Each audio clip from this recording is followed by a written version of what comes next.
Okay, good evening to all of you. Welcome to the class. Sorry for my lateness, but here we are. So the last time we met, we were discussing on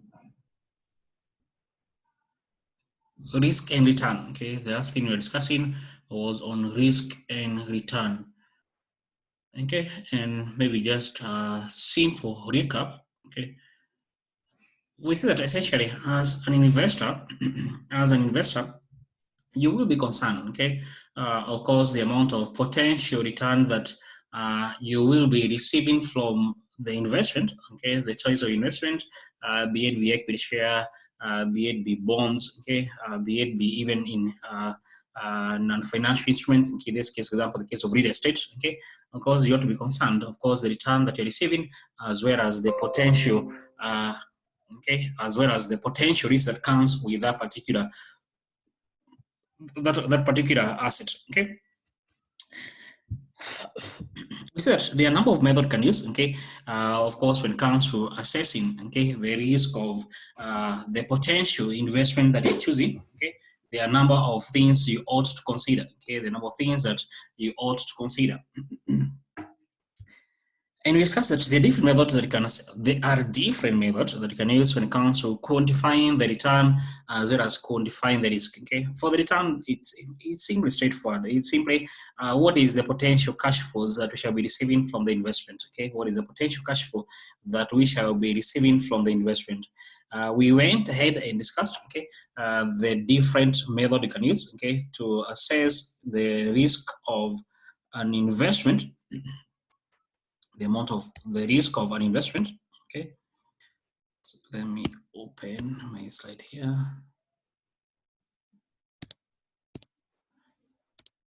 Okay, so the number of method can use when it comes to assessing the risk, the return of an investment. Okay, but of the key concern is more towards, okay, the key concern is more towards the return that you shall be receiving, the risk, okay, that comes with the return that you are anticipating to receive from the investment. Okay, that is more of the key concern. Okay, how much risk does this return I will be receiving, this cash flow I anticipate to receive, shall I be exposed myself to? Okay, we discussed a number of methods you can use when it comes to assessing the risk of an asset. Okay, and the conventional method was the use of the standard deviation. The conventional method we discussed was the use of the standard deviation. And also the last class, okay, I think from either Amol or Mosoti, okay, someone was asking whether we can do a question where there's in a scenario where we are meant to, or we do have either population or a sample. Okay, so someone who made a suggestion. I think that this must have been Kami. So Kami, I think you did raise a question. Okay, just remind me where that question is. That is going to be is a sample or it's a population, I guess. Okay, so Kami, in case you can remind me where that question is, I would highly appreciate before we move out of that topic. Okay. Someone was asking where do we apply, okay, what is n, okay, what does n imply, what is n minus 1, okay? So if you can get that question, that would be very good for us. Come, you had a question, if I remember there's a question that you had shared with me. A question where we do have either population, it is not from probability, okay, it is not from probability distribution, but it is data set. Whereas we are meant to get the risk of the return. Come, you're in class or you're not in class? I thought you're in class.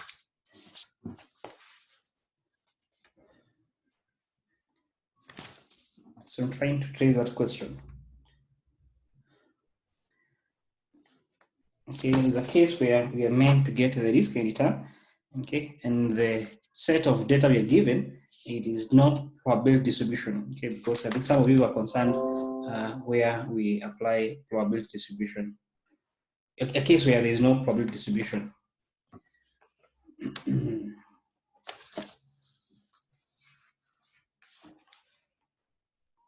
Okay, so June 2011, June 2011, question 1.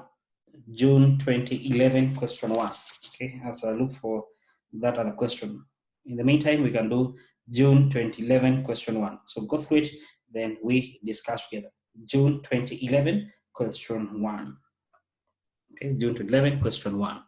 So go through it, we discuss together. June 2011, question 1.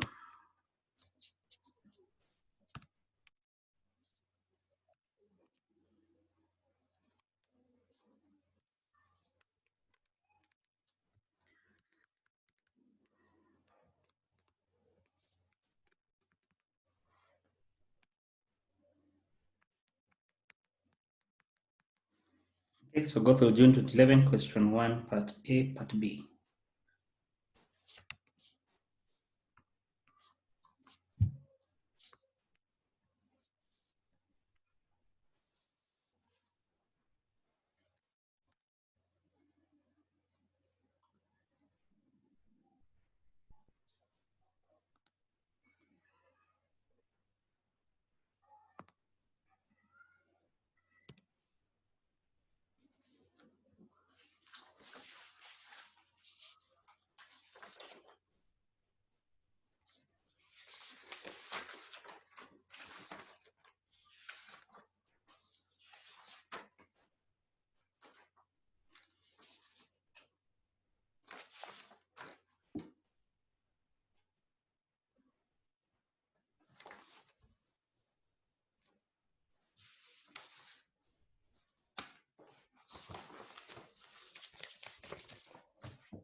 Okay, I presuppose that you have gone through the question.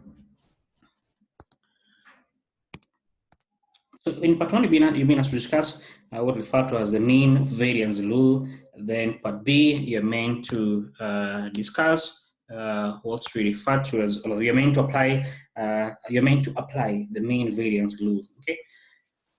If you remember, we did discuss and say that some of the risk measurement tools, okay, that measures that can use, okay. One of them was what referred to as the coefficient of variation, okay. One of them was on coefficient of variation, okay. And you see that coefficient of variation, okay, we are trying simply to assess how much risk does every unit of return comes with, okay? How much risk does every unit of returns comes with? That simply is what referred to as the mean variance, okay? It's simply like the use of the coefficient of variation. Okay, it's simply like the coefficient of variation. Okay, we call the mean variance. Okay, the mean variance rule. Okay. So maybe just to explain, okay, just to remind you, okay, so the use of the mean, okay, variance rule, okay, you can say this is called the coefficient of variation, coefficient of variation. You can say it's a risk, okay, don't forget the same definition that we used in the previous notes, okay, it's a risk measurement method, it's a risk measure, okay, where the investor, okay, tries to, where the investor, where the investor,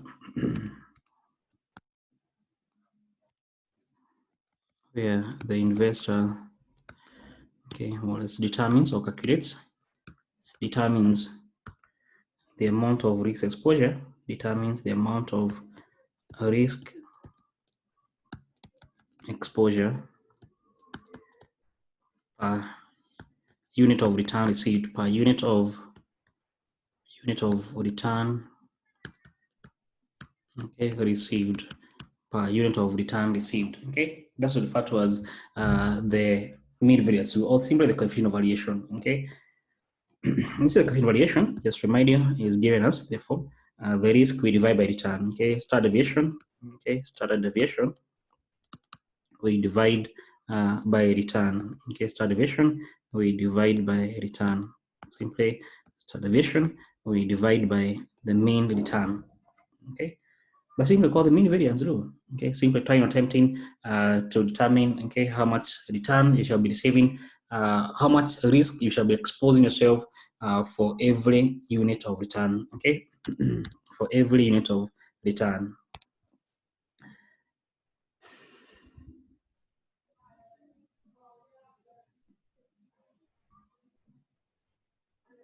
Okay. Now let's apply the same concept now in part B. Okay, simply the use of the mean variance rule. We attempt to determine it. Okay, try to apply the rule in part B. Okay, in part B of the question. Okay, so part B of the question. You'll be told that project worker. So here we have a number of projects. Okay, so we have one of them. It's called worker project. Okay, it is going to yield the following potential cash flow: 20 million. It can yield 40 million. Okay, so here are the returns, the return to be received. Okay, and here are the probability. The probability you can get 20 million. Okay, so in million. Okay, however, the chance is 0.3. You can get 40 million. The chance is 0.7. Okay, so of course the first step, of course, to get the return. Okay, the first step, of course, is for us to get the return. Okay, so let's get therefore the mean return. Okay, the mean return. Okay, so probability, okay, times return. Okay, probability times return will give me 0.3 times 20 million. This is 0.7 times 40 million. Okay, then the sum total, of course, give therefore what will be the mean return. Okay, but to give the mean return. And what do you get to be the mean return?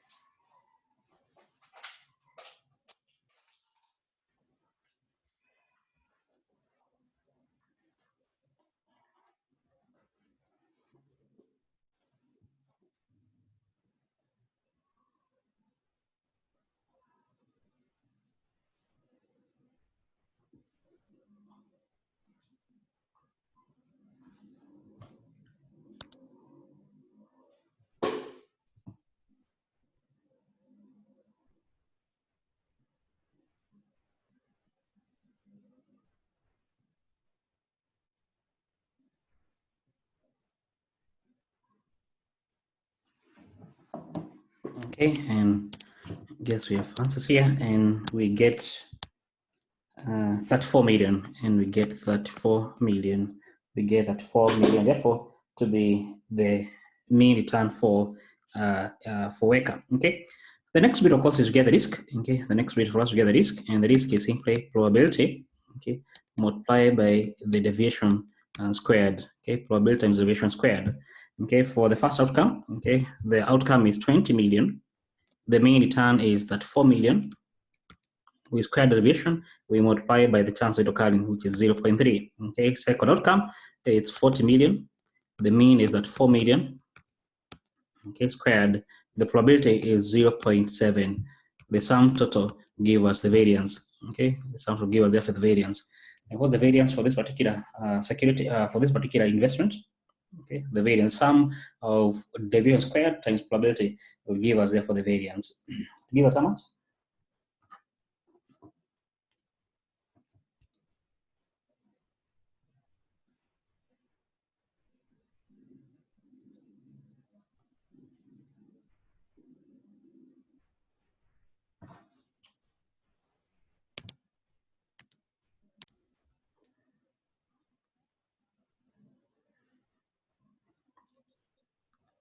Square root of 84.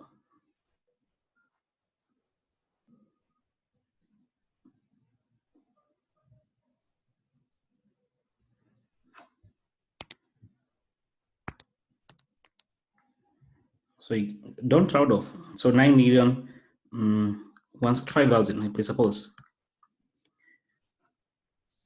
9,165,000. Okay, therefore the variance of cash. Okay, the variance of the cash flow 9.6, 9,165,000. Now, don't forget, as I mentioned, what does variance mean? What does standard deviation mean? Okay, but generally, the return that we shall be receiving, okay, the return that we shall be receiving will be plus or minus 9 million. That's what standard deviation mean. Okay, so at any point in time, it will be plus or minus 9 million from what we are anticipating. Okay, that is what standard deviation imply.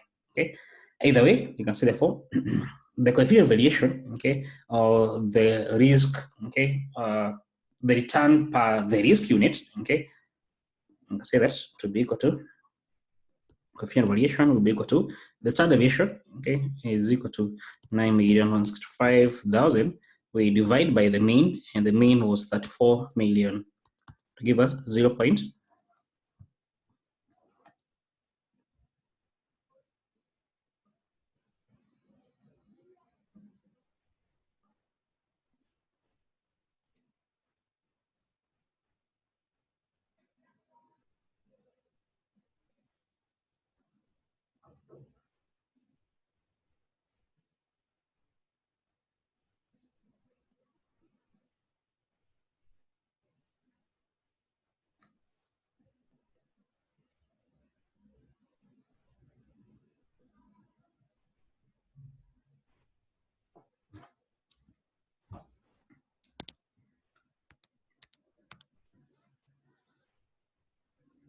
So we get 0.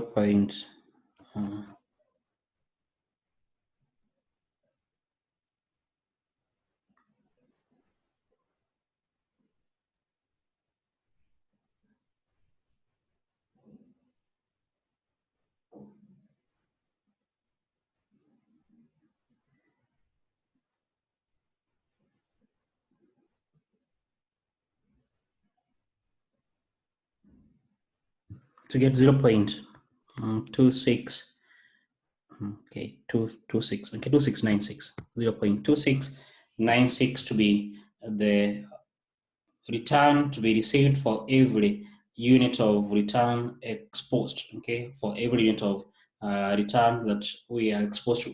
Okay.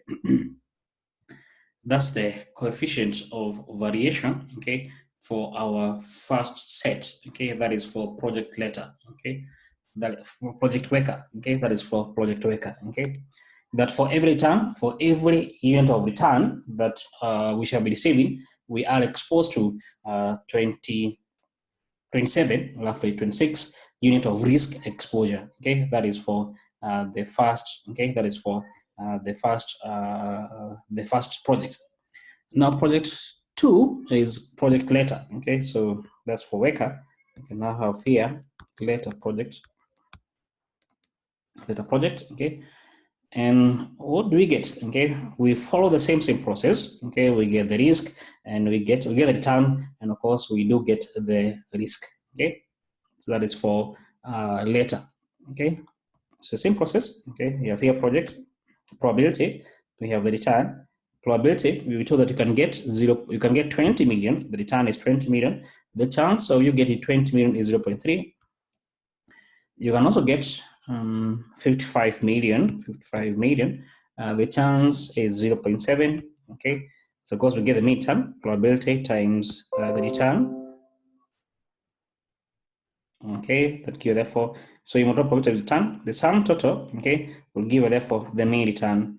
We also get the risk, okay, probability times the standard times the mean times the deviation squared, okay, from the first set to the next set, okay, and we get the variance of our portfolio. Okay, how do you get to the return, to the mean return and the variance for project letter? Okay, this is the process that we've just done with project worker. Okay, and what do you get?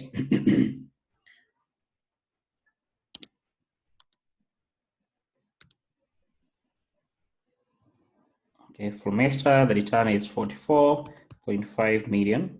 Okay, others confirmed. Okay, Bontani confirmed. Okay, so get the risk, the variance.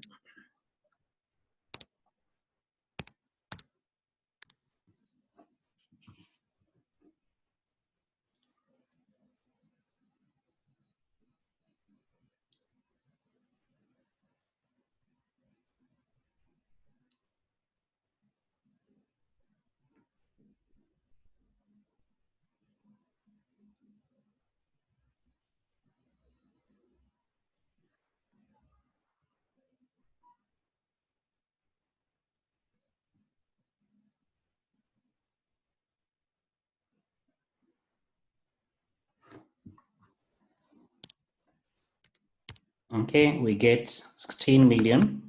Okay, 039,000. Okay, we get 16 million 039. Okay, so you have the risk, you have the return. Therefore, you can see therefore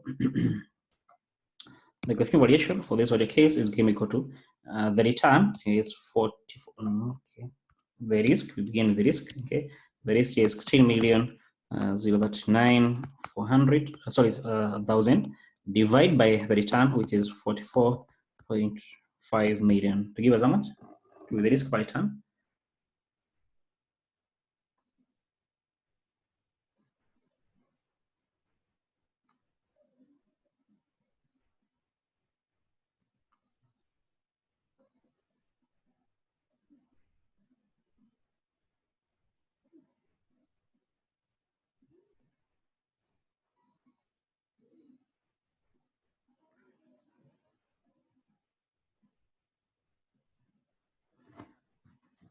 Okay, to give us 03604.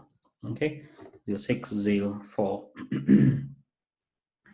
That's the to give us therefore what ought to be the mean, to be the return or the risk exposure for every unit of return, okay, that we shall be receiving. Okay, how much return do we receive? Okay, how much return do we receive? Okay, or how much risk, okay, are we going to be exposed to for every unit of return that shall be receiving? Okay, it's the risk exposure for every unit of return, okay, that we are exposed to. Okay, and that's on the project letter. Okay, that is on letter. Now the same process, okay, follow for Pato. Okay, so could you repeat the same process? Okay, so get the coefficient of variation for Pato. Okay, same process, but to get the coefficient of variation for Pato. Okay, then make a decision. So I give you 2 minutes. Okay, so get the coefficient of variation for Pato.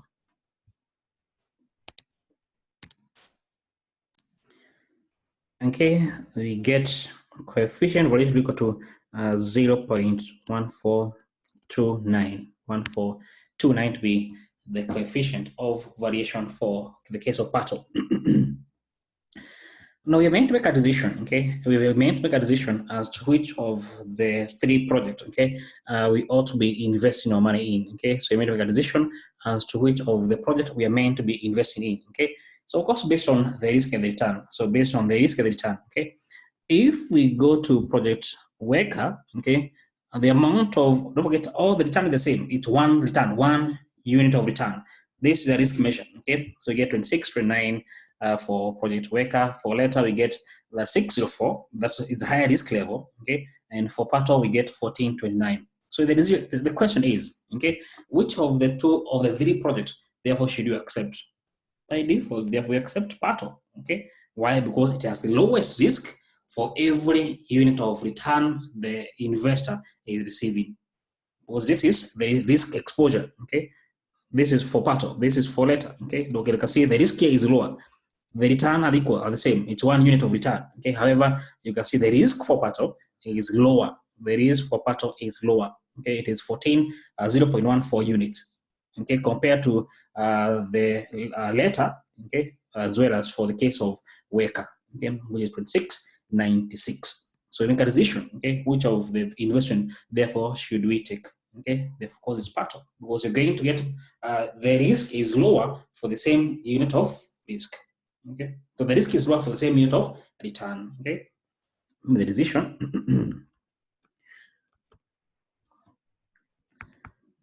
Maybe the investor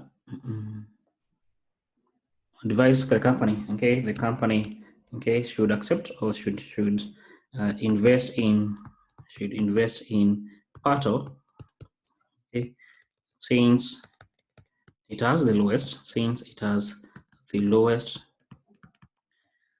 amount of risk per return unit,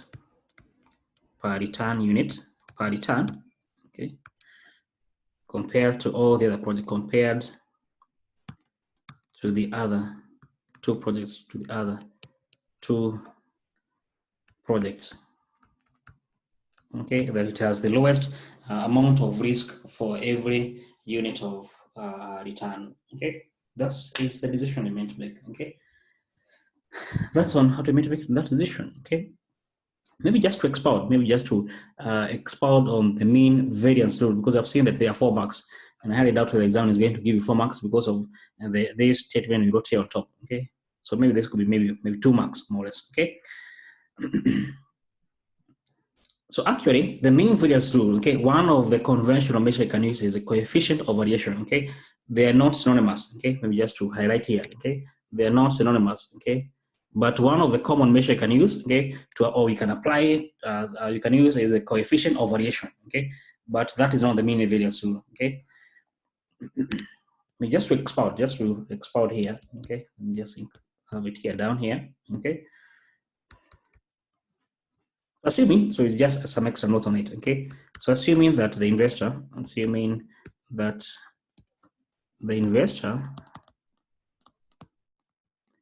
is rational, okay, the investor is rational.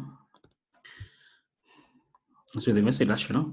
That means if he's risk averse, and a wealth maximizer, okay, and a wealth maximizer,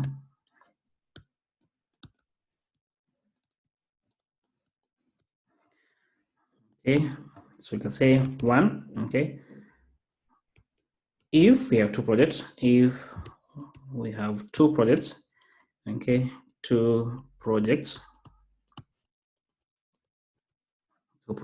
with the same return, with the same amount of return,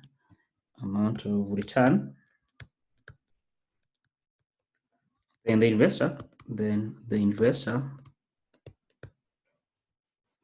okay, will choose the project with the lowest amount of risk, the project with the lowest amount of risk, okay. We can say that can be a first rule, okay. So I'm just trying to come up with some rules, okay. Then 2, okay, if okay, there are two projects, okay, there are two projects, okay, with the same amount of risk, the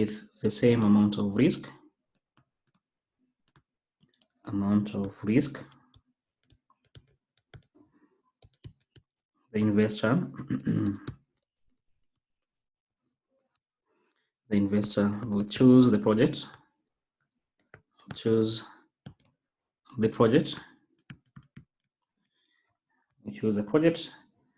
with the highest amount of return,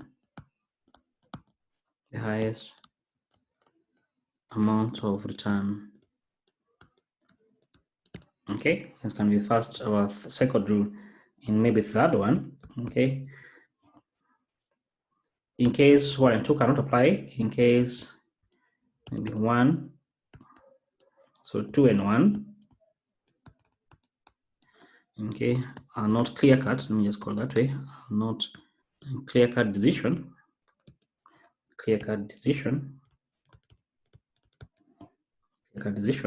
Apply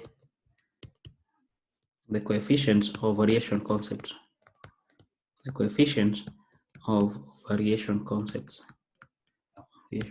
the way you've just done here, okay. So you can apply the coefficient of variation concept, okay. So I'm just trying to count some rules that you can have, okay. That in case you have two projects, okay, that have the same amount of return, then of course you choose the one that has the lowest risk, of course, okay. You are risk averse, okay, but at the same time you also aware the maximizer, okay. If you have two projects that have the same amount of risk, what do? Look at the project, which one has the highest return, then you choose that one, okay. And of course, in case it is not clear from number 1, number 2, what do? You have to apply the concept of coefficient of variation, okay, like the way you have just done here, okay, to make a decision, okay. Hope that is clear, okay. I was trying to expound on the mean variance rule, okay, okay. Is return for the risk. Don't forget variance is the measure of risk, okay. So is the return, trying to compare the return versus the risk, okay. Hope that's clear. Okay, hope that's clear. Now, the other question, okay, that has been shared with us, okay, on the WhatsApp group, okay, by Kami. However, now that question, it's a made-to-before question, okay. Okay, it will still lead us to where we were before, okay, because as you can see, these are the returns, okay, these are the share price that you're going to, the potential share price, okay. However, they are out of probability, so we don't have the n, okay, or that we don't have the data set that we have here is also from probability. As you can see, we have 0.15, 0.1, 0.3, 0.2, and 0.25, okay, and all those are probabilities. So I'm really the question on the WhatsApp group. Okay, hope all of you are there. Okay, so it will not as okay. Let me just come with a question, okay, for the sake of trying to understand what is n and what is n minus 1. Okay, so let me just come up with a question, okay, because this question will also lead to where we were before, okay, because it is data from probability distribution, okay. Okay, so let me just come with an example, okay. So let me see here, the variance, okay. So just trying to come with an example here. So an example, okay.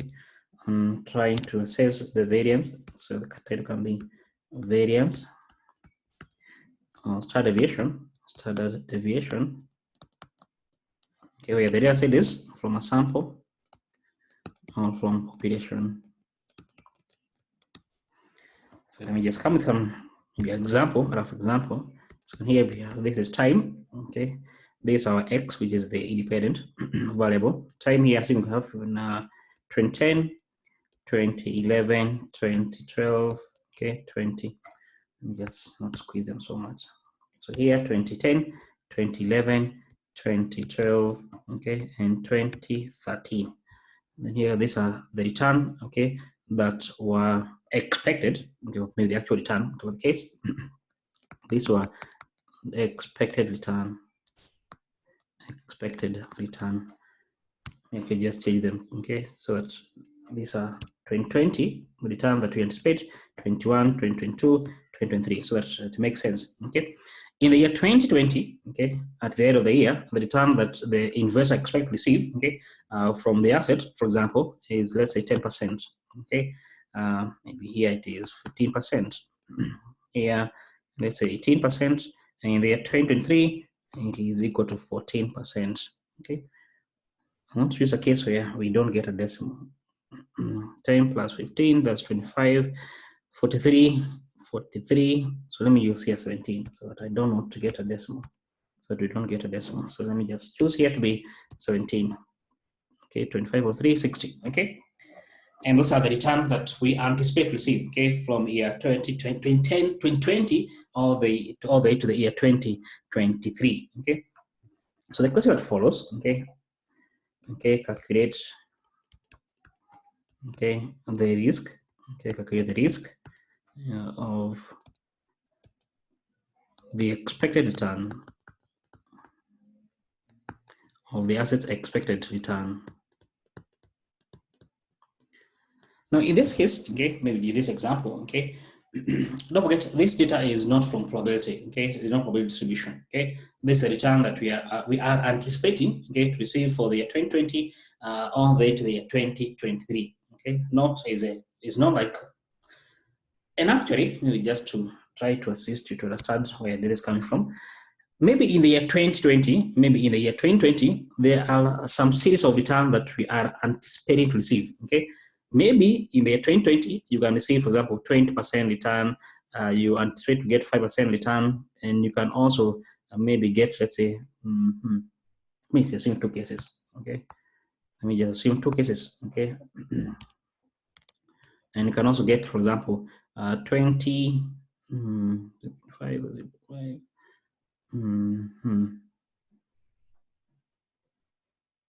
say 40%, okay.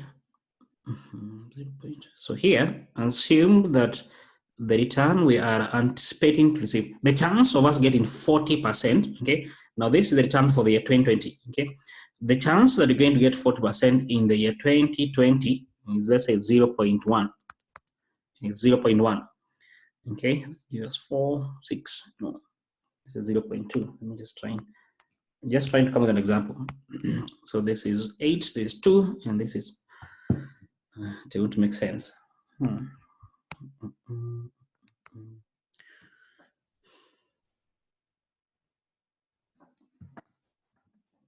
Let me get my calculator so that the figures you're going to use there, okay, do match. Okay, so in case you anticipate to get 20%, assume the chance is 0.4. Okay, so 2.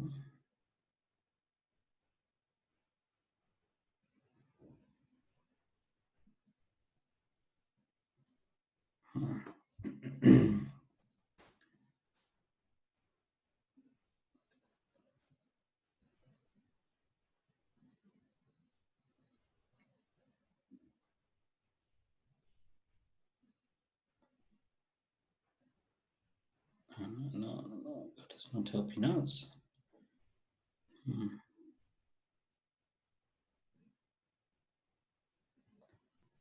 15 times 0.5, this is 2.5, 2.5 divided by 0.5. That makes sense. Okay. Yeah, so assume that these are the potential return that we can receive. This is 15%, this is 5%, okay, 0.5, 0.5. Yes, okay. That in the year 2020, okay, in the year 2020, that there are 2 potential returns that you can receive, okay. In the year 2020, there are 2 potential returns you can get, okay. You can get 15% or you can get 5%. The chance you're going to get 15%, assume that the economy is going to be good, is 0.5, okay. The chance you're going to get 5%, in case the economy is going to be bad, okay, is 0.5, okay. These are the potential return that we can receive in the year 2020, okay. And this is where we got the 10 from, okay. And this is where the 10 came from, okay. Don't forget, from here, you can assess the return, okay. From here, okay, we can determine therefore what is the return expected. Okay, of course we done 10%, okay, which is here. Okay, you can also get the risk. Okay, you can also get the standard deviation, okay, from probability distribution. Okay, however, this is not the main. This is not what I want us to do. Okay, I want us to do a scenario where the return is not out of probability. Okay, like for example, in this case we have 1 year, year 1, year 2, year 3, and you have year 4. Okay, not out of probability. Okay, but this is from the individual return for each of the year. Okay, so this is our x now. This is our x. Okay, this is our x. Okay, not the case where here in the probability, okay, the economy was the x. Okay, was the independent variable. Okay, the return was our y. Okay, the return was y. Okay, the return we shall be receiving is going to be dependent on what, for example, the economy is doing. If the economy is going to be good or the economy is bad. Okay, so that's not what I want to discuss. Okay, I want to it's not where now here the time is the independent variable. Okay, it is not from probability. Okay, so let me just set up okay this.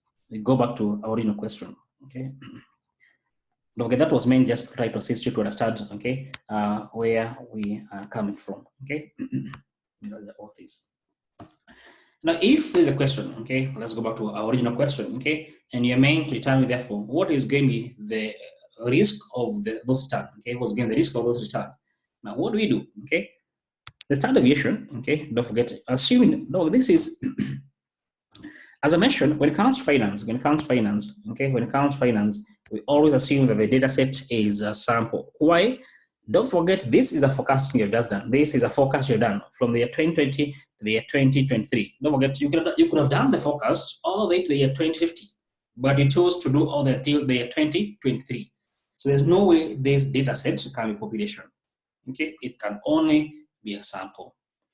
Even if, for example, this was year 2010, okay, just an example, okay.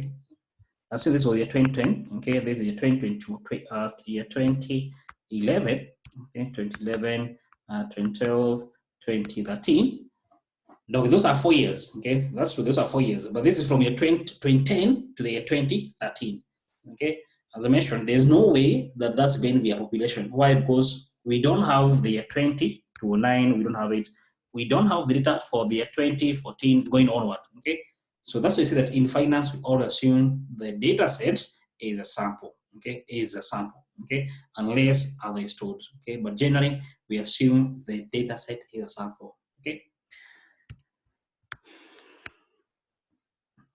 Okay, I hope I'm not explaining too much. So either way, if this is therefore is our example, therefore we're meant to do or we're meant to present what ought to be the risk therefore. Okay, in this case, therefore. Okay, so let me just attempt to answer it here. Therefore, you can see therefore we have the time. Okay, so we can call this year. Okay, so this is 2010. Okay, 2010, 2020, 2021. 2022 and the 2023. Okay, these are the return. This is the R. Okay, 10%, 15%, 18%, and 17%. If the next thing, of course, you get the mean return. Okay, the next thing, of course, is get the mean return. So the mean return, and of course, the mean return. Let me just open a new work area. So I think this is going to be not so clear. Let me just open a new area.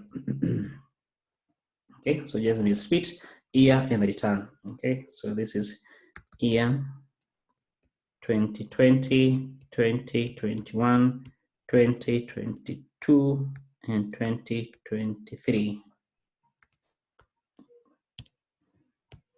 The return, okay, we shall be receiving 10, 15, 20. No, this was 18. This was 18, yes, 18 and 17. 18 and 17. 18 and 17. The mean return, okay, of course, it will be the sum, okay, the mean return, and we give the sum of the return. So first is get the sum of the return, okay, the sum of return, then the mean return, the mean return is given the sum of the return, okay, you have identified the sum of the return from the first data set to the nth data set. This is the first, and this is the nth, which is the fourth in this case, okay. We divide by the number of observation. These are 4 observations. So we divide by n to get the mean return. Okay. Therefore, it's going to be equal to The sum of the term, 10 plus 15 plus 18 plus 17, I guess you get 60. So 10 plus 15, yes, you get 60. Okay, the sum of the term from the year 2020 to the year 2023 is 60. The mean return, therefore, you give the sum, okay, 60. We divide by the number of observation. There are 4 years, so you have year 1, year 2, year 3, and you have year 4. So you divide by n, which is 4. Okay, n is in this case will be 4 to give, therefore, the mean return to be equal to 15%. The mean return, therefore, to be equal to 15%. Okay. Now the next thing is to get, of course, deviation. The next thing to get is to get the deviation. So the next thing you have a column here for deviation squared. Okay, so the return minus the mean squared. In the first data set, there's 10 minus 15, okay, squared. The term there, 15 minus 15, okay, squared, and of course give us 0.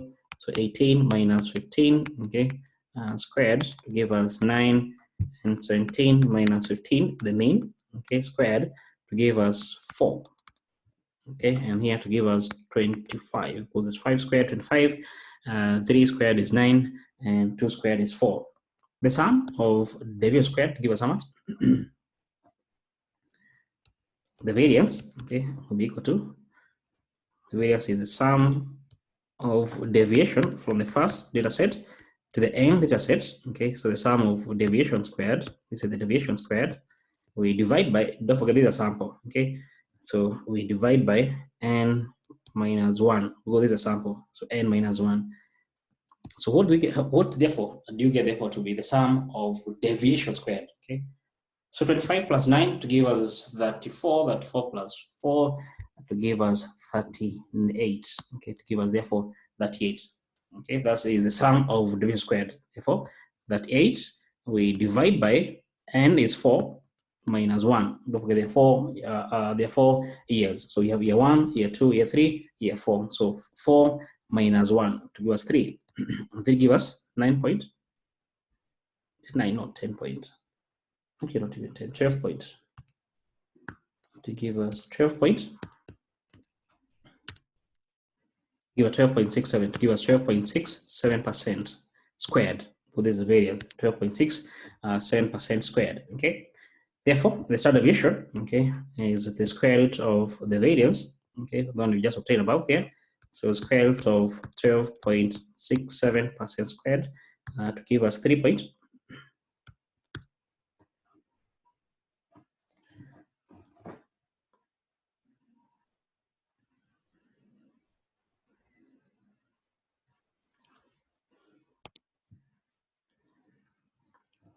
Variance, the square root of, okay, the standard deviation, the square root of variance, given therefore the standard deviation, which is how much?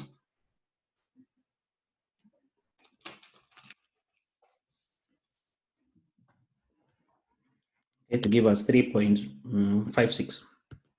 3.56%. Yes, okay. So I was trying to look for the question, I didn't get it. So this is why I have come up with this example. Okay, hope it's a bit clear. It's a bit clear. Okay. What does n mean? What does n minus 1 mean? Okay. Why is it n minus 1, by the way? Okay, maybe I don't know whether you have done statistics. Okay, but this is what this is referred to as we call them the independent variables. Okay, this is referred to as the independent variables. Okay, the independent variables. Okay, the independent variables, which I don't think we have done that. Okay, so the years they actually, okay, the years they're going to actually be the independent variables, which are going to be 4. Okay, so it is the independent variables, okay, minus the constant. Okay, it is a independent variable minus the constant. Okay, so y is equal to a plus bx. Okay, example. There's a independent variable and there's a constant. Okay, so independent variables that we have, in this case, we have 4 of them minus that constant of 1. Okay, so let's go 4 minus 1. Okay, anyway, don't worry about this.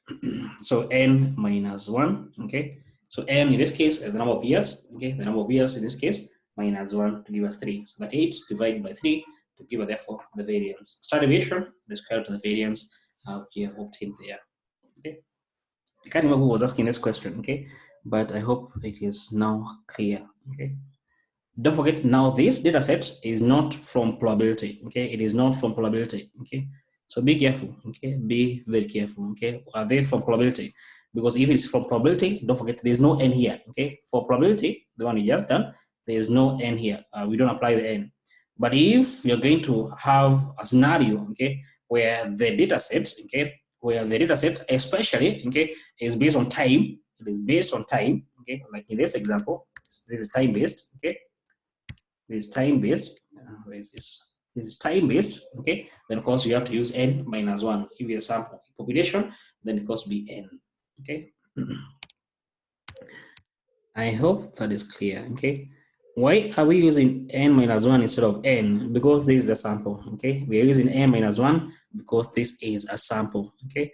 As I mentioned, don't forget, in case the question is silent, okay, always in finance, okay, I'm not saying about in other units, okay, but in finance, you always assume the data set was extracted from a sample, okay, unless you be told that this data set is a total data set, okay, it is a population, okay, then that's why you can only use n. But since it is generally going to be a sample, n minus 1. Clear? Okay, I hope it is clear. Okay, I hope it is clear. And I guess that can mark the end of risk and return. Okay, unless there's any question. Okay, don't forget, I don't have the notes for the risk and return. Someone was asking whether I have the notes for the risk and return. The notes I have here is what I'm presenting. What I have. Okay, what I'm presenting is the notes that I have. Okay, I don't have a write-up somewhere else. Yes, look. So is this look? Yes, look. Look. Sir, I'm asking. Yes. Where you are given. Yes. Yes, where you are given two data sets. Examples we've been doing. Now, what do you mean by two data sets? N, like, let me say. You have two stocks or what? For example, in this question. Yes. This question expected return of. Look, I lost project you. X and X for 4 years. Now N becomes T. Look here. I'm asking. Yes, look. Can you get me, sir? Yeah, but I don't know. I'm losing. Your voice is breaking up. Assuming in this example. Yes. I'm getting you quite if. Oh, look, I don't know. We assume that the project Y and we are given their returns. Well, look, I don't know. I think it's my network or yours. I don't know. Your voice is breaking up, so I didn't get the question very clear. So assume in this example, let's hope it is now okay. Assume in this example. Right in the chat. Okay, right in the chat. Okay, or write in the chat maybe. You are given. Okay. Well, okay. Write in the chat, look, because I seem not to get you very clear. Okay. Okay, so as we wait for Luke to maybe ask the question. Okay. Doc, in case you have any question, okay, let me know, because in most cases this question they're very straightforward. Okay, they're very straightforward. Maybe the only thing you have to be to be careful or to remember is whether what measure of risk are we using? Okay, is it variance, is it deviation, is it coefficient of variation? Okay, what method generally are you using? Okay, are you meant to calculate on? Okay. I think once you have that, what hard is here? I don't know. Okay, and unless you ask, because I don't think there's anything that is straightforward here. Okay. Okay, so in case there is no question, I'm waiting for the question from Luke here. Okay. Then the next topic we shall discuss is on financial forecasting. So the next is on financial forecasting. So let me check on the chat from Luke. Okay, so Luke is asking, if you're given two data sets, okay, for a sample, what is n, for example, for the example above, if it is 4 or 8? Two data sets. Look, what does two data sets? What do you mean by two data sets? Try to look at this, what you mean, okay? That, for example, you're given product X. I don't know. I'm trying to think what you mean. Okay. Okay, so you two project X and Y. Okay, in case you have X and Y. Okay, and so these are the return. Okay, so this is the year, for example.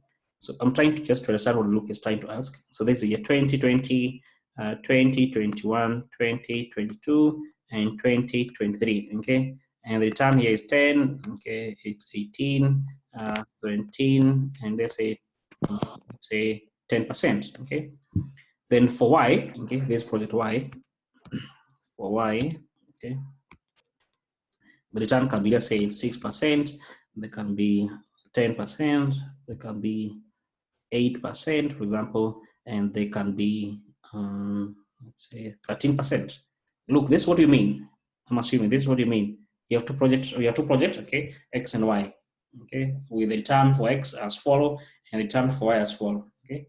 This is what look you mean, okay. I hope. Now, don't forget, in this case, therefore, it is only that you have two products. You have two projects here, okay, or two products, okay. So X and Y here. So don't forget here, you're going to assess what is the risk of X independent of the Y, okay. The same thing we have just done, okay. So you assess what is the risk of X, okay. Same way, you get deviation, for example, you get deviation squared, okay, for X, okay. You get the variance for X, okay. You get the variance for X, for example, you've done here, and you get the risk for X, okay. You follow the same process, but now for Y, independent of X, okay? So you the same process, okay? You follow now for Y, okay? Assume that in this case, for example, you already done for X, okay? Therefore, we don't have X analysis, so we're only analyzing Y now, okay? Same process, okay? You get the mean for Y, you get the deviation squared for Y, okay? You get the sum here, okay? Then you get the variance here, and you get standard deviation for X, okay? So the same process, okay? It's not that now you have two of them, you have X and you have Y, okay? But the process remain the same. The process remain the same, okay? It's only that now here we have two projects, okay? We have X and we have Y. I don't know, I hope that's clear. Look, let me see. What of the case of covariance? Okay, the same thing is going to apply for covariance. Okay, the case of covariance, the same thing is going to apply. Okay, that's the covariance. Okay, the covariance. Okay, for X and project X, project Y. Okay, will be as follow. Okay, we're going to have the return. Okay, the return for this is Y. So we're going to have the return. Okay, this image is called Y here small. Okay, so this was X. Sorry, this was X. This was X. This was X is Y. So let me begin with X. So we're going to have the return for X minus the mean return for X. We multiply by return for Y minus the mean return for Y. And we get the sum here. Thus give you the sum of the covariance, okay, between X and Y. The sum, whatever figure you get here, okay, we divide by n minus 1. Same thing, okay. So the sum we have obtained here, okay, we divide by n minus 1, and that's to give us the covariance between X and Y. Clear, look? I hope that's clear. Okay, so it's all that you now we have two products, products, but the process remain the same. Okay, look, I hope it's very clear there. Okay, I hope it is. If not, let me know. So n means 4, or you multiply it by 2. Multiply it by 2. No, n means 4. I mean, this is for the covariance. Okay. Yes, thank you for that. The covariance here, n is the years, n is time.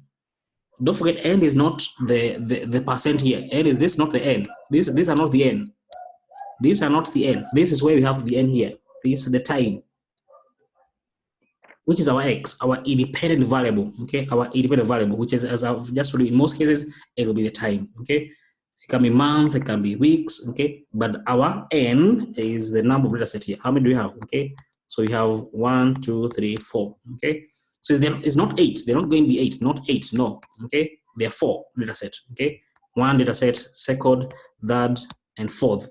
Okay, they're 4 data set. Okay, so n remain 4, not 8. Okay, hope that's clear. Look, okay.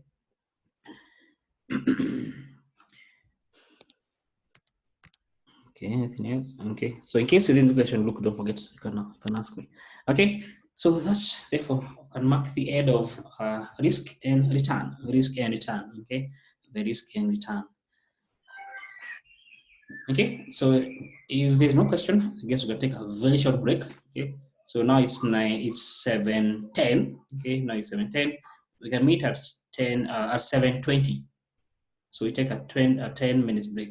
10 minutes break. Okay, so let's break for 10 minutes. Okay, and we come back and we start off with financial forecasting as our new topic. Okay, that will be our new topic. Okay, financial forecasting as a new topic.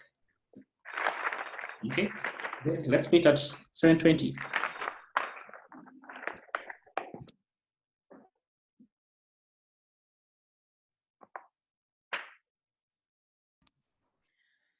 Okay, welcome back. So next topic, okay, we shall discuss is on financial forecasting. Okay, financial forecasting. Okay, so in financial forecasting, we are simply attempting to more or less, okay, try to determine, okay, how much of uh, cash, for example, okay, does the company or should the company be having maybe in the next 1 year, in the next 2 years, in the next 3 years, if they were to be able to achieve, okay, if they were to be able to achieve their, okay, financial goals, okay, maybe the goals can be, for example, maybe to what, to increase sales by, let's say, 10 million, okay, if the company would want to increase their okay, their sales by 10 million, of course they need to make investment. Okay, they need to invest whether in current assets, they need to invest in their customer, they need to invest in their payables. Okay, so there's so many things that the company need to be investing in. Okay, so we are trying to anticipate if they, for example, the 10 million growth in sales. Okay, the company want to achieve in the next 1 year. Okay? What is going to be the commensurate, okay, amount of capital the company should be investing in its, for example, in its assets, for example, okay? Because if we are to assume that the company currently is fully, is what we call 100% capacity utilization, okay? Currently, the company has 100% capacity utilization. Then that will mean, okay? Then that will mean, okay? That will mean that the company need to invest more, okay, because already the company has 100 capacity utilization. Okay, the company has 100% capacity utilization. So in case you don't want to increase sales, okay, if you don't want to manufacture more, what does that mean? Invest more, therefore. Okay, that simply is what it means. Okay, so we are trying to determine, okay, in this particular topic, okay, therefore how much money, okay, how much do we need to invest in our assets, for example, as a company, if you don't achieve that financial goal of, for example, 10 million increase in sale. Okay, that's what we mean by financial forecasting. Okay, that's what we mean by financial forecasting. Okay, maybe just write down some short notes. Okay, write down some short note of the same. Okay. Okay, financial forecasting. Okay. It is determination. It is determining, or the determination, okay, of long-term capital, maybe long-term, let's call long-term capital. Okay, with capital, it can be long-term or short-term. Okay, it can be both. Okay, determination of the capital, okay, can be both long-term or short-term.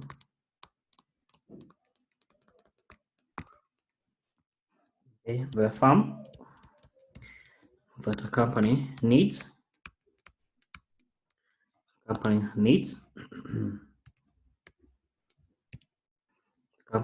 needs if it is to achieve,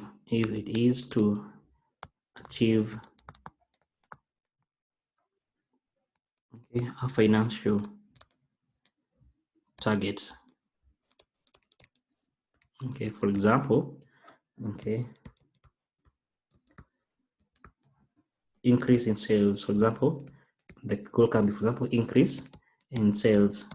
So in case the company would want to achieve sales increase. Okay, therefore, how much capital do they need if they were to achieve that sales increase? Okay, how much capital, therefore, do we need as a company if we are to achieve that sales increase? Okay, termination of the company capital requirement. Okay, actually, capital the company needs or capital requirement if the company is to achieve a financial target. Okay, the conventional financial target, of course, is profit maximization, which is going most of the time out of increase in sales. Okay, now there are a number of ways. Okay, the number of method can use in order to determine or to get to know how much capital requirement does company need. Okay, so the number of method can use.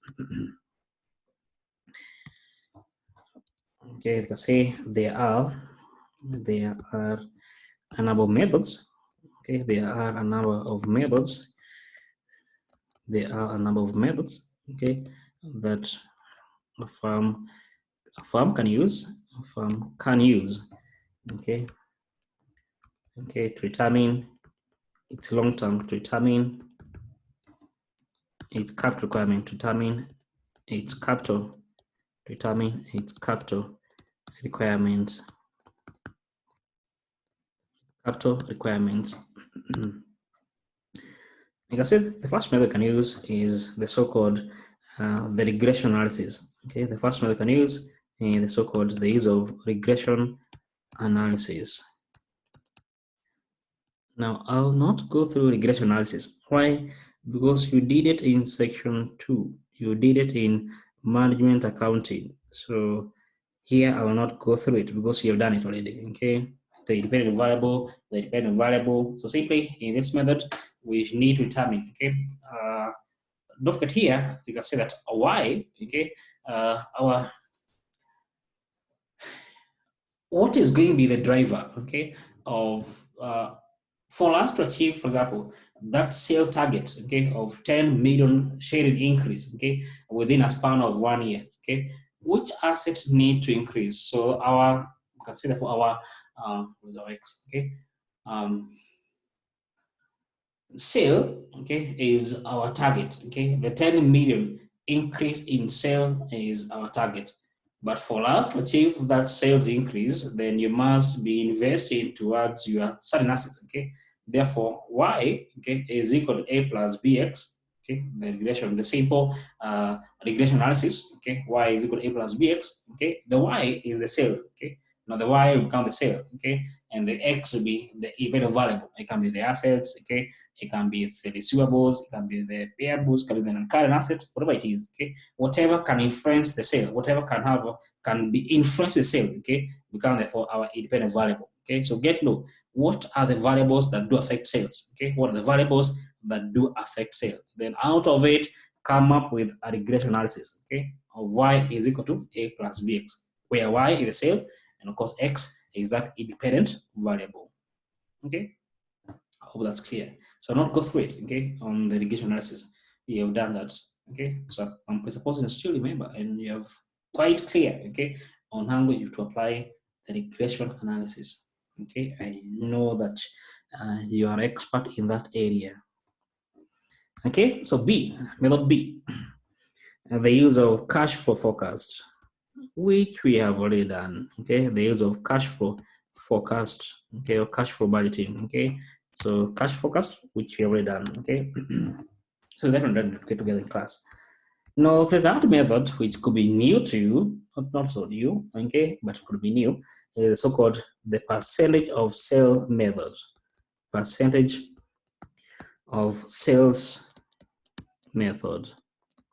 Percentage of sales method. Okay, so that is what I want to discuss. Okay, the other two methods you have already discussed. Okay, but you have at least gone through them. Okay. So maybe the new one here is the use of the percentage of sale method. So that's what I want to discuss. Percentage of sales method.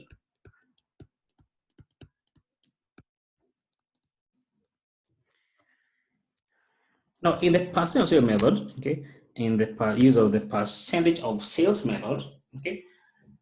Now here we are trying to express, okay, our main objective, of course, is to determine financial forecast. By how determine? By attempting to determine, okay, or trying to express, okay, the sales into trying to express the sale as a percent of the independent variable. Okay, trying to express the sales, okay, as a percent of the independent variable.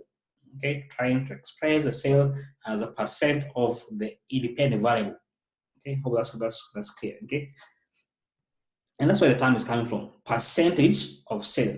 Okay, we are attempting what variables, okay, can affect the sale, okay, or can be influenced by the sale. Okay, what are among the variables in the balance sheet? Okay, of course, in the P&L, okay, and the profit and loss account, okay, are going to be affected once the sales, if the company was to achieve, okay, that intended sales level. Okay, if the company is to achieve that intended sales level. Okay, now what accounts, okay, need to either increase or decrease, whatever the case can be, okay, for the company to achieve that target. Okay, so all those variables, okay, in the P&L, okay, in the balance sheet, okay, that will be increasing in line with the increase in sale, that will be increasing in line with the increase in sale. We express them as a percent of sale. Okay, so it's going to be some steps, okay, that are going to be following when it comes to determining finally the amount of financial financial capital requirement of a company over a given time period. Okay, so it's going to be sort of like some steps. Okay, just to a simple explanation what we mean by the percentage of sales method. Okay.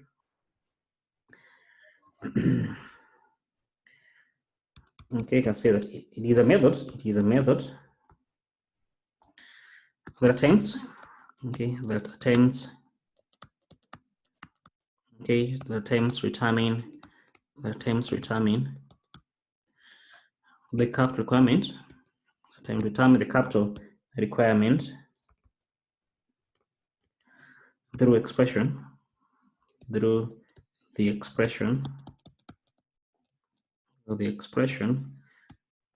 of the sales as a percent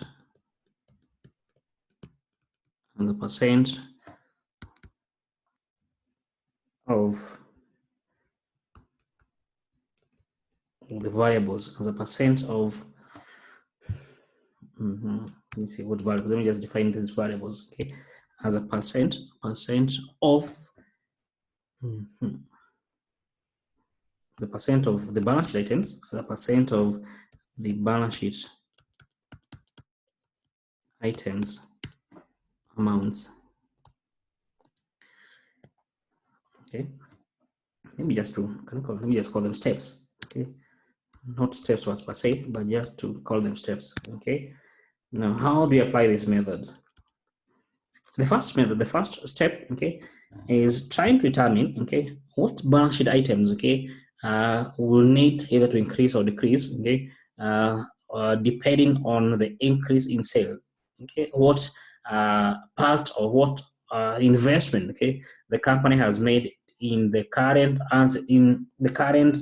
liability, current assets, current non-current liability, as well as the case of the non-current assets, okay, shall be influenced by this increase. Okay, what are the elements? What are the items within the balance sheet? Okay, that are going to be affected by the increase in sale. Okay, or rather, they will be, okay.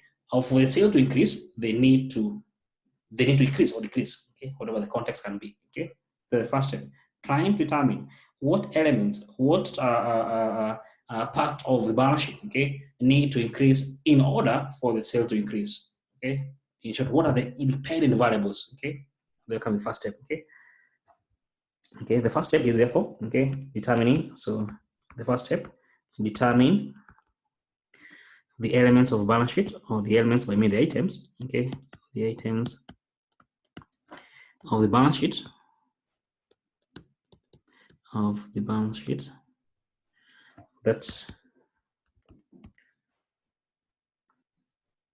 that will be affected. Let me use this in quotes,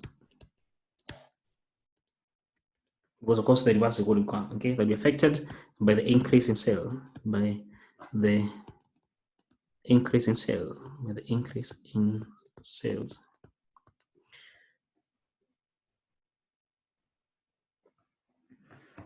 That will be affected by the increase in sale. Okay, in short, if the sales was to be, if this sales increase was to be achieved, okay, the 10 million sales target was to be achieved, what need to increase? One of the example, the company may have to sell more towards the customer on credit.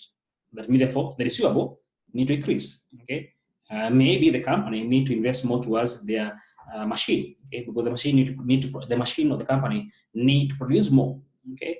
So first step, determine every element or every item in the balance sheet that is going to be affected, in quote, okay, by the increase in sales. Okay, what elements within the balance sheet will be affected by the increase in sales? Okay, that's the first step. Okay, determine all of them. Okay, note them in case you want to note them somewhere. Okay, non-current assets. Okay, current liability assets of the company, for example, cash will increase. If you have more sales, of course, it means more cash. Okay, if you have more sales than me, therefore you may have to sell more on credit. Okay, if you don't achieve more sales, then you may have to invest more towards inventory. Okay, so identify what elements within the balance sheet, okay, that will be affected by the increase in sales. Okay, to be affected by the increase in sales. Okay, just to make an example. Okay, they can include, okay,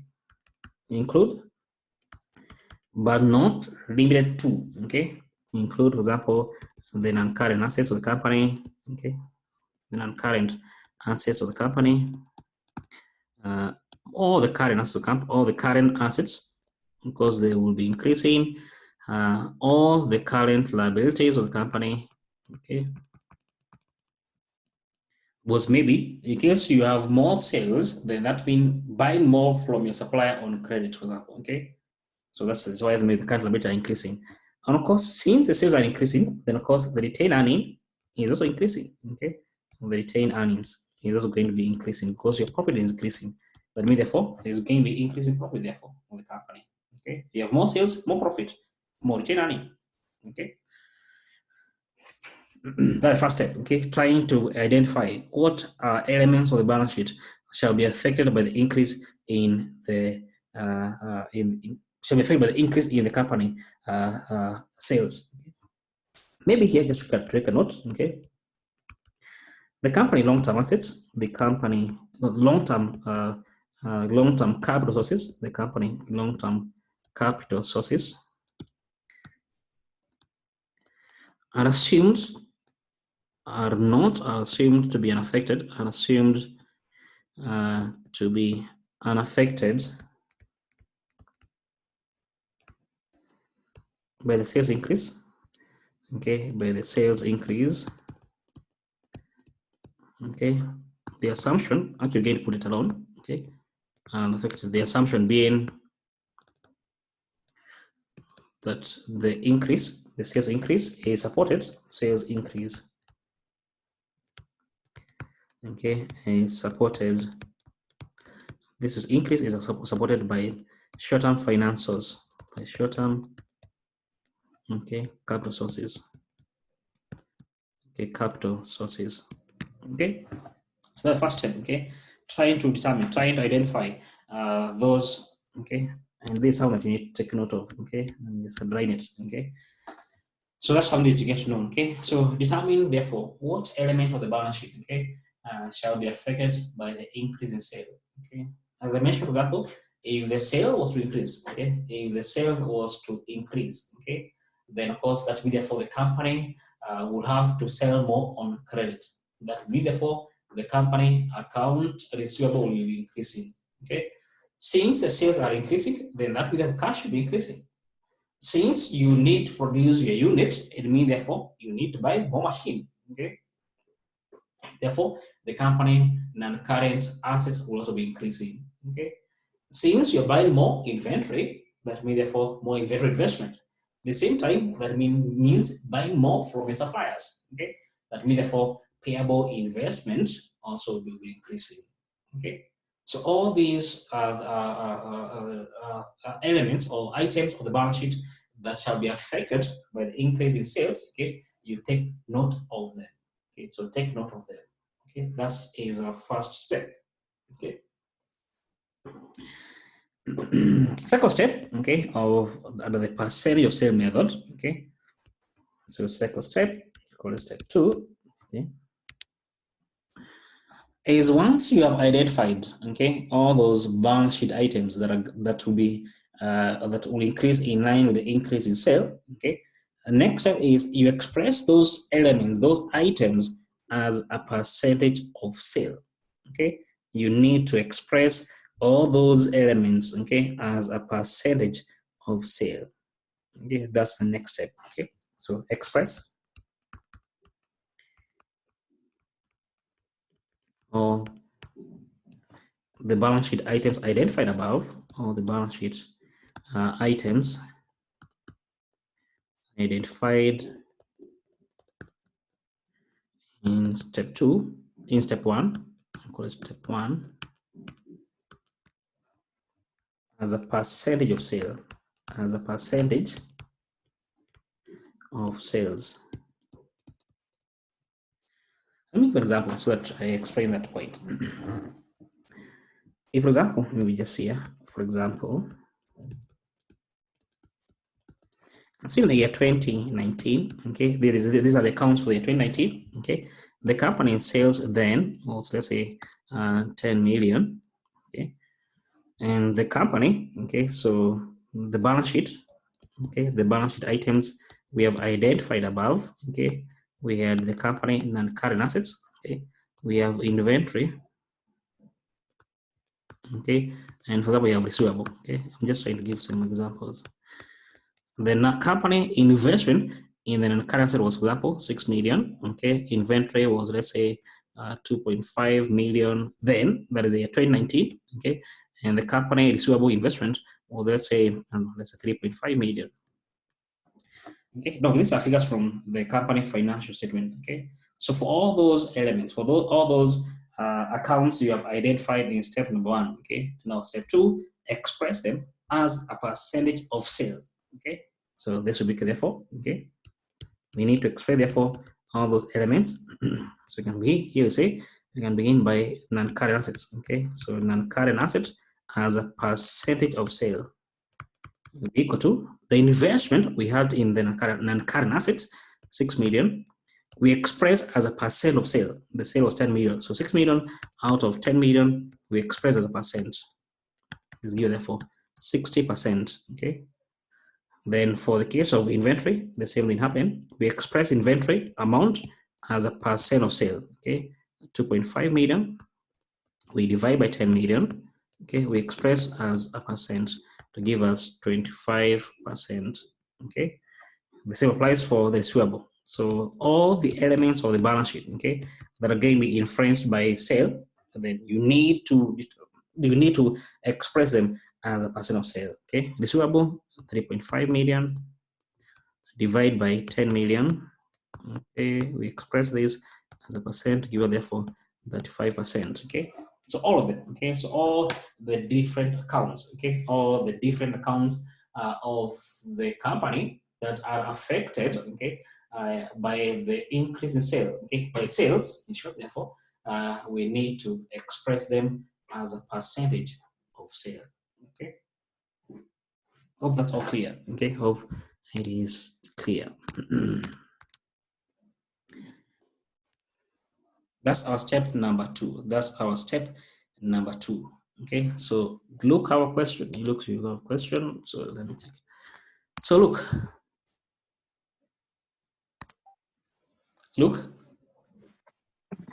So I want to inquire. yes, I want to inquire on this. yes, Are you getting me? yes, I'm getting you. You are saying non-current assets are not affected by increase in sales. Sorry, what will not be affected? Yeah, you saying Yeah. the non-current assets are not No, they are affected. affected by sales. No, non-current assets are affected by sales. Is non-current No, liability the long term. the long-term capital sources? No, sorry. Yeah, but if non-current assets are affected by sales, for example, non-current assets are mainly equipment, plant, Yes, property, yes, like yeah. that with the short-term Mm, financials. So actually, for taking that up, okay, you can see that the company non-current assets are affected by the increase in sale. However, the company non-current liabilities are unaffected. So the assumption is that we are going to finance the increase in a company current and non-current assets using short-term finance source. You get it? It's true that the company non-current assets are increasing. However, they are not being financed by non-current liabilities. They're by loans, by equity. They are being financed by short-term finance sources. In some cases, in your exam, we're going to see some of the question. The examiner can actually tell you that actually the increase in assets is financed by non-current liabilities. But conventionally, we assume that the increase in current assets is being financed by short-term finance sources. That's an assumption. I think I did put here. It is an assumption that we're making. But of course, in some cases, your examiner can tell you that it is actually being financed by non-current liabilities. It's clear, look, I hope.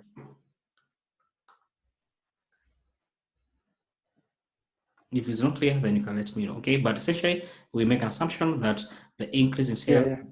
thank you.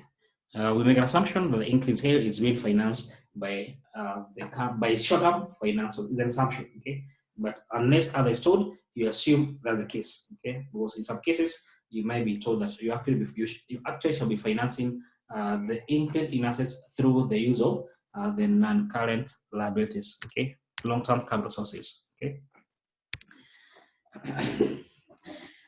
So that's on step number 2, where we are going to, we shall express every single item we have identified in part 1 as a percent of sale, just like we have done here, So the amount, so it is the amount out of the sale, 6 million, we divide by 10 million, and we express as percent to give us 60%,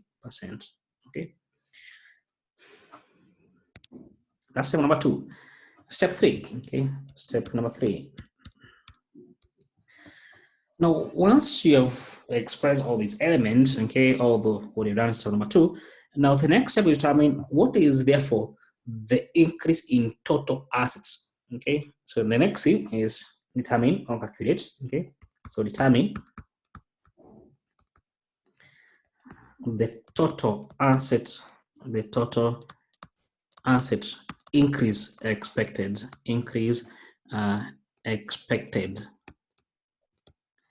Determine therefore the total increase asset expected.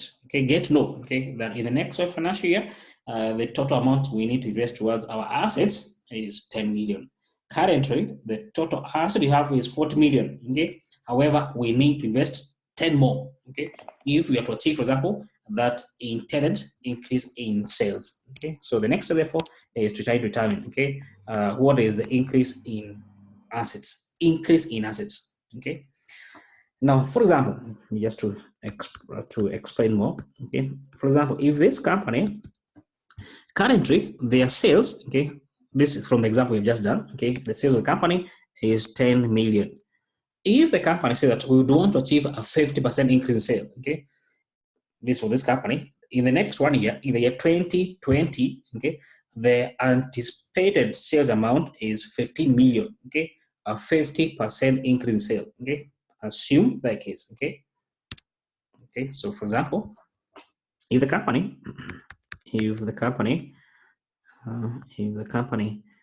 anticipates 50% sales increase, 50% sales increase, sales increase, maybe, then total assets increase,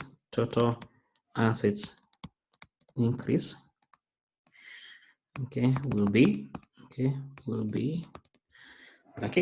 So firstly, so look at this company is anticipating, that in the next financial year, we shall have a 50% increase sales. So first step is therefore get to know what's there for the actual increase sales. So you can have here, just put different. Let me just use different ink. So here, say sales increase will be equal to 50% of the previous sales amount, which in this case was 10 million, to give us therefore 5 million. Okay, that the sales will be increasing by 5 million. Okay, that's first thing to get. Okay, so sales increase will be 5 million, 3% of the previous year sales of 10 million, 5 million. Okay, then once you've done that, determine therefore what therefore is going to be the increase in the individual assets. Okay, out of the increase in sale. Okay, so here I can say asset increase. So assets, okay, assets increase. So we can have the first one, okay, from my working above here, okay. We had 3 assets, okay, non-current, inventory, and you had the receivable. So let's determine therefore by how much will the sale with the non-current asset increase by. So therefore, non-current assets. So you want to get towards the increase in the company non-current assets. Don't forget, okay, for here, what does 6% mean? Okay, what does the 60% mean? Okay, sorry, I cannot undo. Okay, anyway, this was 6%. This was 6%. Now the 6% mean therefore, okay, that for every dollar of sale, okay, this was 6 million out of 10 million as a percent of sale. Okay, now what does 6% mean? It meant that for every $1 of sale, okay, so this was 10 million, not 100 million.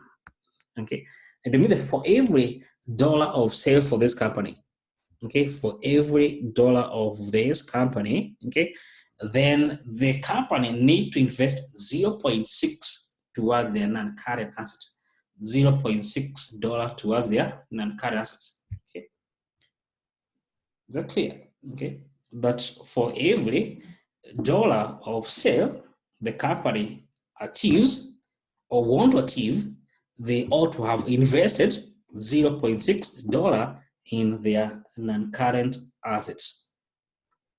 That's simply the interpretation of the 60%. For that 5%, okay, for that 5%, what does it mean? It means that for every dollar of sale the company shall be achieving, they need to invest $0.35 towards their customer, the receivable, okay, towards their customer, the receivable. That's what those figures mean. Now, having known what those figures mean, okay, the company, don't forget, in part 2, the company is anticipating a 50% increase, which is equivalent to 5 million. Now, if the company was to get those 5 million, how much therefore do they need to invest towards their non-current assets? Okay, therefore it will be equal to 60% times the increase, the 5 million. Okay, the increase 5 million. However, we say that for every dollar of sale, the company need to invest 0.6. Therefore, the non-current asset that the company need to invest is 60% of 5 million. Therefore, the sale need to, therefore the non-current asset need to increase by 3 million. Okay, hope that is clear. With the same for all the other accounts. Okay, in this case, therefore, the other account is inventory. Inventory, where the inventory is equal to, the inventory is, the percent was 25, therefore it is 25%. 25% times, let's say 5 million times 5 million. Okay, times 5 million. Okay, times 5 million to give us 1.25 million, I guess, 1.25 million. The same applies for the receivable. Okay, the same applies for the receivable, which will be equal to the percent of sale was 35. Okay, therefore that 5% times the sales increase, which in this case is 5 million. To give us how much for the case of the receivable? That 5% of 5 million, 1 million.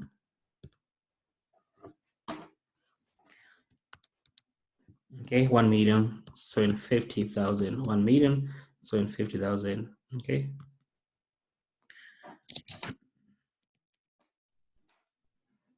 Okay.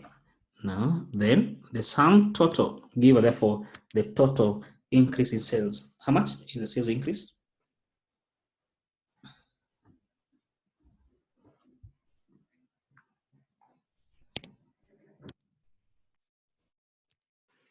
Okay, so the sales, the company assets are increasing by 6 million. Okay, therefore the total increase in sale is 6 million. Okay, from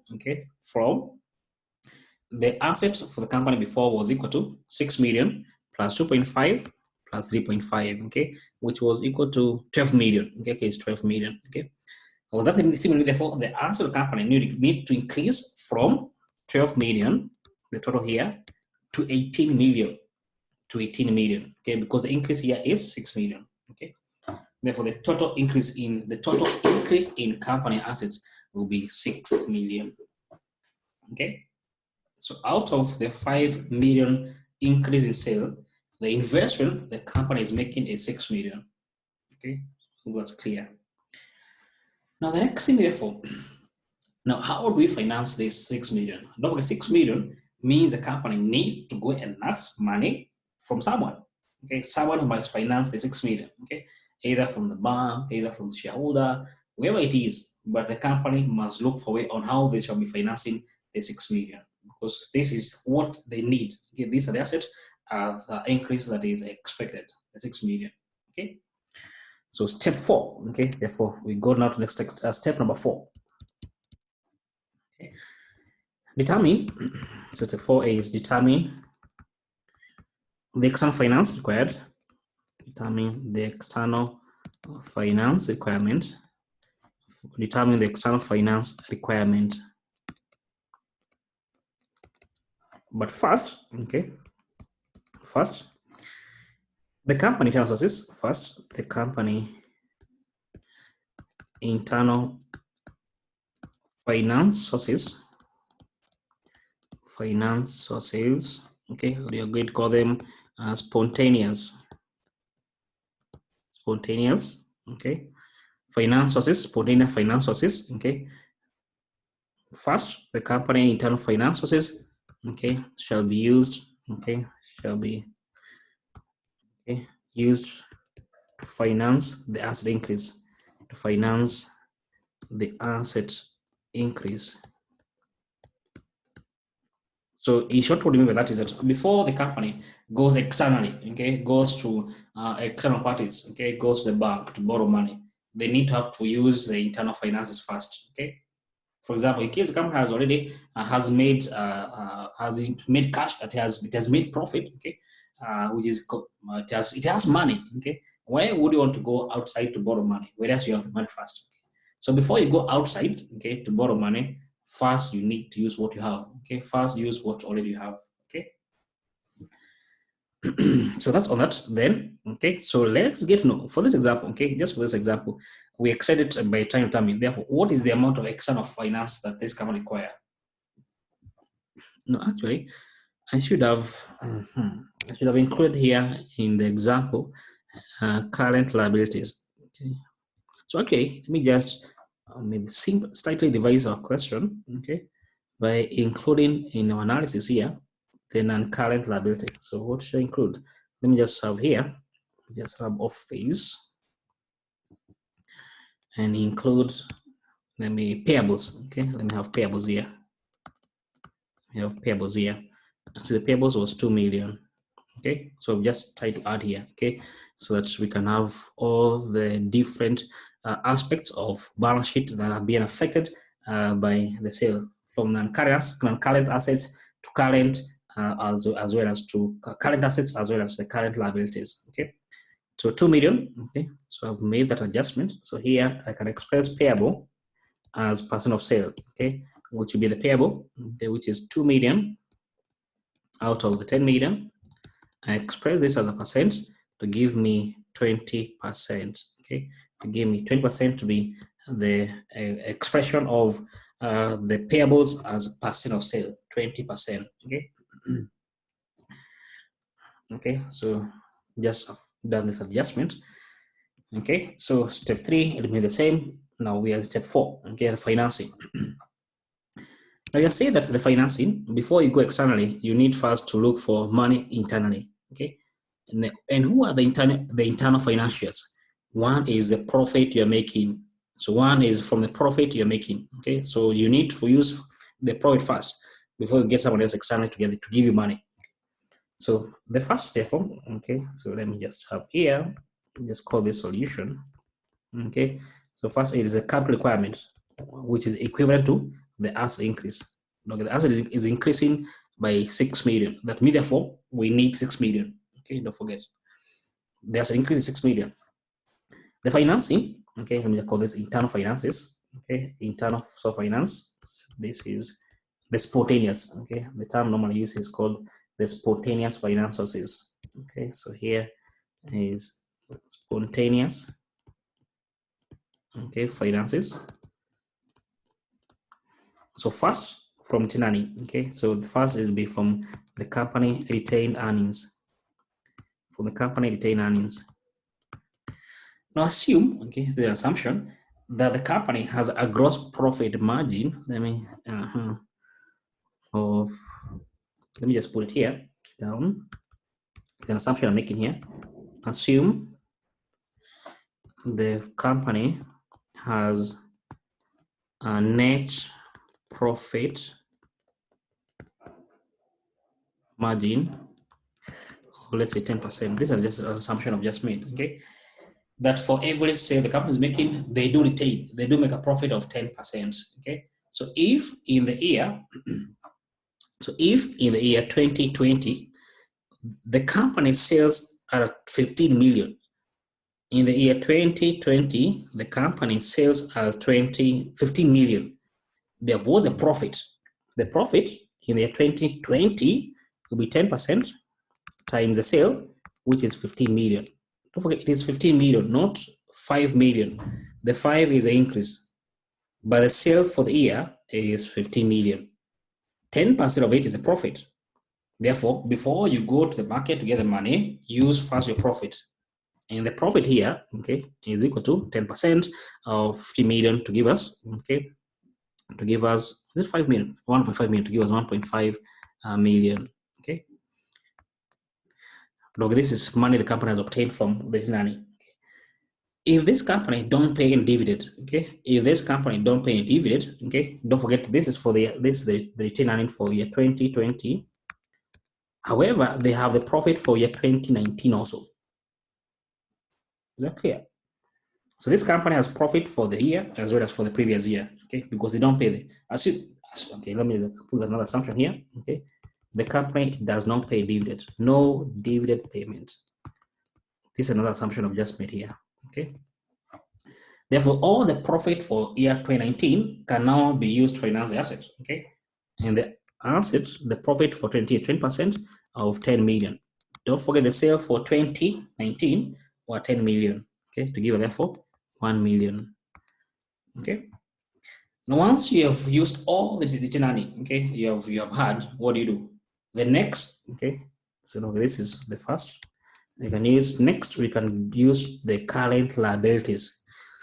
If you remember, okay, we say that payables are one of finance, they are as finance source by themselves.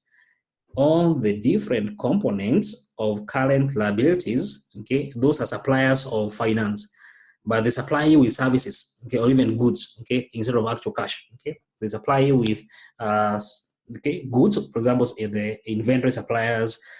They can provide you services. For example, the case of KPLC, as an example, okay, they provide you with a service, okay. However, they still give you money, okay. They still give you money, only that they're giving you in form of goods, okay, in form of goods and services, okay. Therefore, we may want to determine, therefore, okay, how much will the payables be financing you for the year? By how much will the payables be financed for the year? Okay. Don't forget, if you remember, for the payables, we say that percent of sale for the payables was 20%. Was 20%. That means that for every dollar of sale you're making, the payables shall be giving you 20 cents, or they are investing you 20 cents. Okay, well, that's clear. Okay, which means therefore, if the sale of 5 million is to be achieved, it means some of it will be financed by the payables. They shall give you money, okay, which is 20% of that 5 million. Okay, therefore, simply here, therefore, you can say, therefore, the amount that's coming from the payables, okay, is equal to 20% of the 5 million. Okay, 5 million, okay, which give us 1 million. So before you go to the market, 1 million you have already been given by your suppliers, okay, but it is in kind, okay, but it's still financing, okay. Now, if the three people, the two persons, let me call the two, okay, the payables and from your own profit, they can't cover for your 6 million need, then now the extra should be financed externally, okay. Therefore, if the need is not yet covered, then you have here external finance. Now you can go to the market and borrow money, okay, so external finance, okay. So mostly, as I mentioned, it is given financed by from short-term finances, okay, from short-term finance as opposed to long-term finances, okay. Therefore, 6 million minus 1.5 minus 1 minus 1, okay, to give us 3.5. Yes, 3.5, okay. The difference, 2.5 million, you go to the market and now you borrow. Okay, so you go to the market, therefore, and ask for the difference of 2.5 million. Okay, hope that's clear. Ebontani had a question. Ebontani, where is you? Ebontani, see, I can't find you. And I guess you had a question. Well, okay, in case the question is not yet answered, then you can raise your hand, Ebontani. Okay. That gives therefore the amount of external finance that the company do require over that particular in the year 2020. Okay, now as a company you can plan, okay, that you can go and ask for the company, the bank, for example, okay, to allocate or give you an overdraft financing, okay, or a short-term loan of 2.5 million. Okay, and that's how you turn into financing. And that's financial forecasting. Question?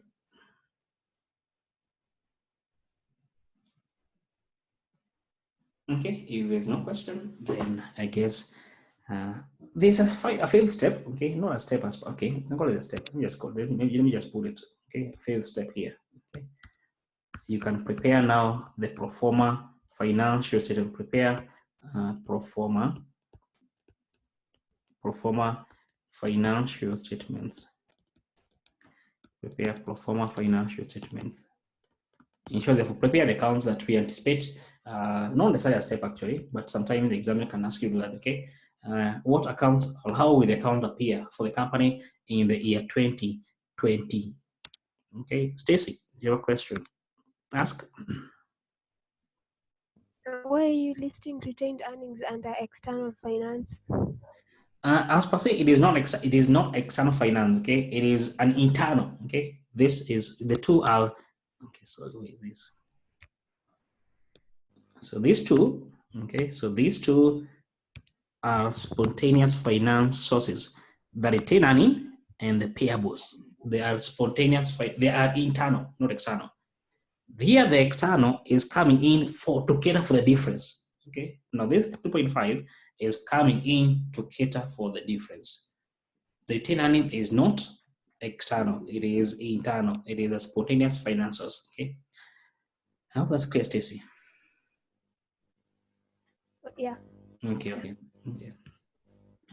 Then fifth step, you can prepare the pro forma financial statement. Okay, just for example, okay, the balance sheet of this company, for example, okay, the balance sheet for the year 2020 can be as follow. Okay, there it's non-current assets. Okay, can be. They did invest previously before the company had the sales increase. The non-current asset was 6 million plus the increase. Okay, so 6 million plus the increase, and the increase you've seen is how much?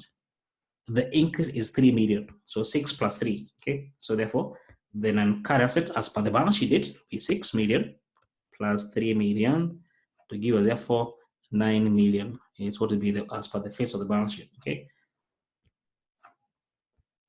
that's for the non-current assets. Then we have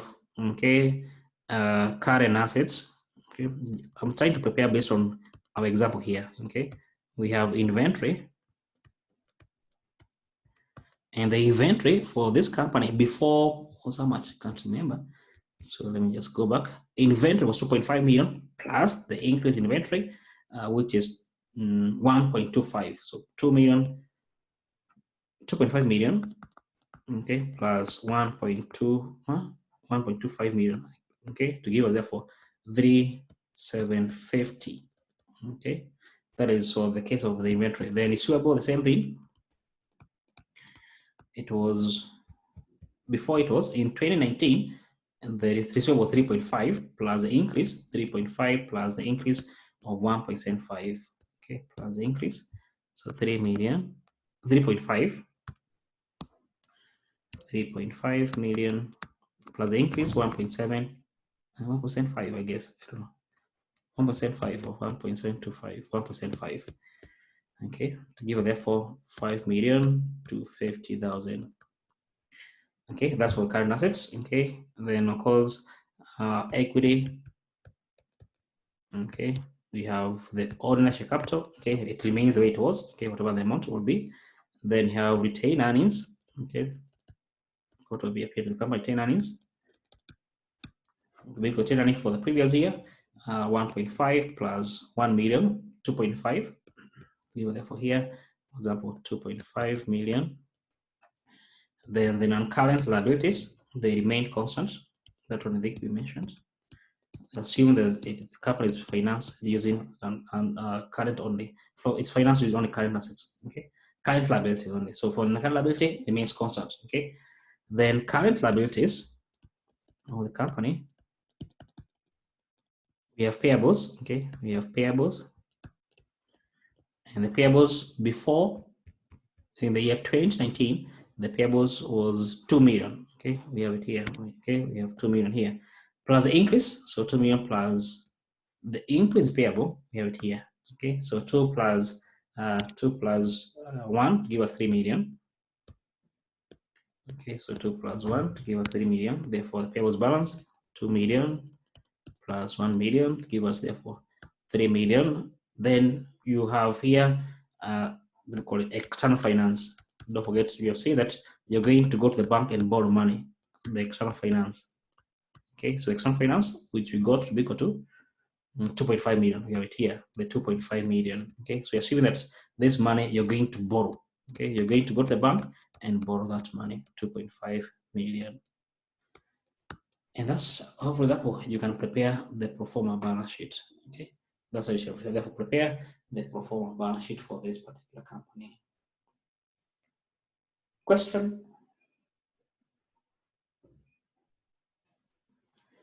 Okay, so if no question, then I guess we can end the class there. We meet next week, okay, on Monday, and we apply what you've just learned today through your past paper question. Okay, so see you next week. Enjoy the rest of the week.